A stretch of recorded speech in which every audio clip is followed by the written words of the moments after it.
Hi மொட்டைப்பாட்டை friends, welcome.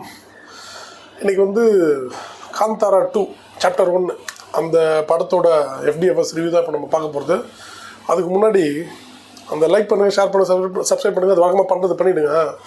Idli கடை review வந்து நான் நெகட்டிவாக போட்ட சொல்லிட்டு சில ஃப்ரெண்ட்ஸ் வந்து இல்லை மற்ற ரிவ்யூவர்லாம் வந்து பாசிட்டிவாக போட்டிருக்காங்க, நீங்கள் யார் நெகட்டிவாக போட்டிருக்கீங்க அப்படின்னாங்க. நானும் சரி யாரெலாம் அப்படின்னு பார்த்தா அதிகமாக பேச போகிற ஒரு ப்ளூ சட்டை மாறன், அப்புறம் ஒரு பாண்டா பிரசாந்த், அப்புறம் அவங்க சொல்லிட்டு பார்த்தா அப்படியே என்னமோ அந்த அப்படியே வர்ணிக்கிறாங்க. தயவுசெய்து சொல்கிறேன், அந்த பெய்டு ரிவ்யூ போடுவாங்க யூடியூபர்ஸ் அப்படின்னு கேள்விப்பட்டதை நான் முதல் முறையாக பார்க்குறேன். சரிங்களா? அதாவது பணம் வாங்கிக்கின்னு ரிவ்யூ போடுறாங்க அப்படின்றது. அடப்பாவீங்களா, பணத்தை கொடுத்தா விட்டையை கூட சாப்பாடு சொல்லி சாப்பிடுவீங்களான்னு தெரியல. சரி விடுங்க, அது அவங்களுடைய தரம் அவ்வளோதான் சொல்ல முடியும். ரிவ்யூன்றதுன்னா நம்ம ஒரு பொதுப்படையான ஒரு பார்வையில் நம்ம ஹானஸ்ட்டாக வந்து உள்ளதை உள்ளபடி சொல்கிறோம், அவ்வளோதான். இதுக்கெல்லாம் வந்து பணம் வாங்கிக்கின்னு பண்ணுறானுங்க அப்படின்ற மாதிரி வேறு எதுக்கு பணமாக வேறு எதுக்கு தெரியல. அது விடுங்க, அவங்களாச்சு அவங்க கதையாச்சு. நம்ம காந்தாரா 2 ரிவ்யூ பார்க்கோம்.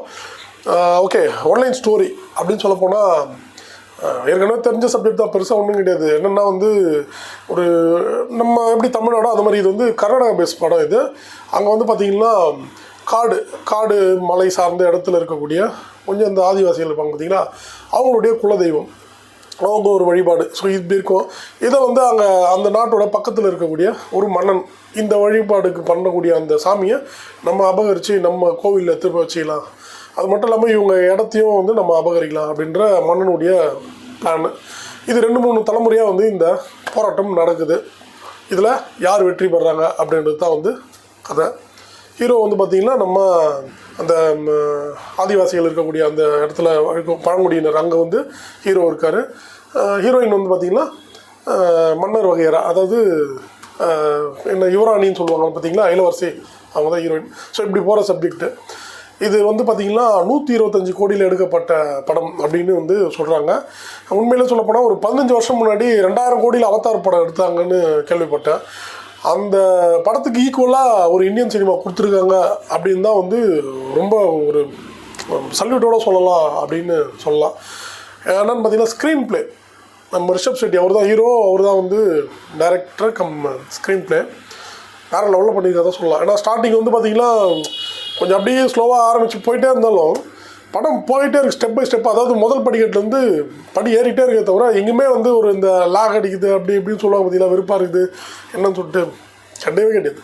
சும்மா அப்படியே ஒரு வைப்லேயே எடுத்துகிட்டு போயிட்டே இருக்கிறாங்க. அதாவது நம்ம அருந்ததி படம்லாம் பார்த்துருப்போம், அந்த ஒரு ஸ்பீடு இருக்கு மாதிரி எடுத்த உடனே அந்த மாதிரி அந்த ஒரு நாய்ஸ் ஆகட்டும், ஒரு வகையான அப்படியே சில நிறைய இடத்துல வந்து அப்படியே புல் அடிக்கிற மாதிரி சீன்லாம் இருக்கும். அது எப்படி சொல்கிறதுனே தெரியல, பாட்னு படம் மூவிங்கில் இருந்துகிட்டே இருக்குது. இதில் வந்து பார்த்திங்கன்னா ஆக்டிங் அப்படின்னு சொல்லணும்னு வச்சிங்களேன், நம்ம ரிஷப் ஷெட்டி பிச்சு உதறியிருக்காரு. கண்டிப்பாக அவார்டுகள் நிச்சயம் கண்டிப்பாக இருக்குது. தென் வந்து பார்த்திங்கன்னா ஹீரோயினாக பண்ணியிருக்கவும் நல்லா பண்ணியிருக்காங்க. தென் ஜெயராம் சார் சொல்லவே தேவையில்ல, அவரெல்லாம் எப்படி பண்ணுவார்னு சொல்லிட்டு அந்த மாதிரி என்ன ரோலில் நிறைய பேர்லாம் எனக்கு தெரியல, அதில் தப்பாக தெரியுங்க. ஸோ எல்லாருமே அவங்கவுங்க பாட்டு வந்து பக்காவாக பிச்சு வருகிறாங்க தான் சொல்ல முடியும். என்னன்னா இது வந்து என்ன பேஸ்டு கதை அப்படின்னு பார்த்தீங்கன்னா ஒரு குழப்பமாக இருக்குன்னா, காந்தாரா அப்படின்றது வந்து பார்த்திங்கன்னா ஒரு கடவுள், அங்கே வந்து இருக்கக்கூடிய ஒரு பழங்குடி கடவுள்.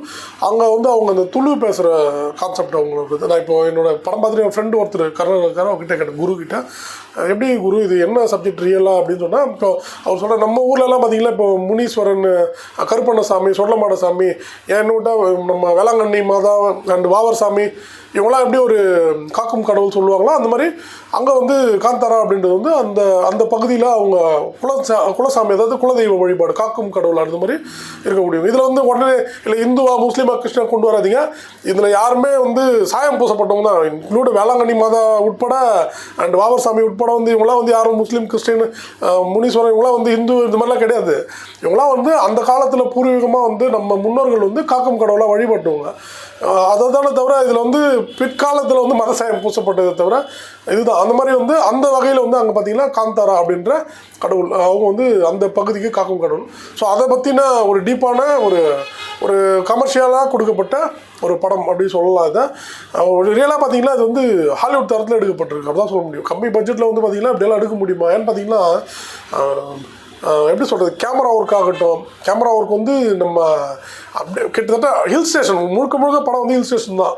ஒரு மலை சார்ந்த இடத்துல படம் எடுத்தால் எப்படி இருக்கும் பாருங்கள். அந்த அவ்வளோ அப்படியே டீப்பாக இருக்கக்கூடிய இடத்துலலாம் பார்த்திங்கன்னா, அதாவது ரொம்ப டார்க்காக இருக்க இடத்துலலாம் வந்து அவ்வளோ கிளியராக இருக்கும்.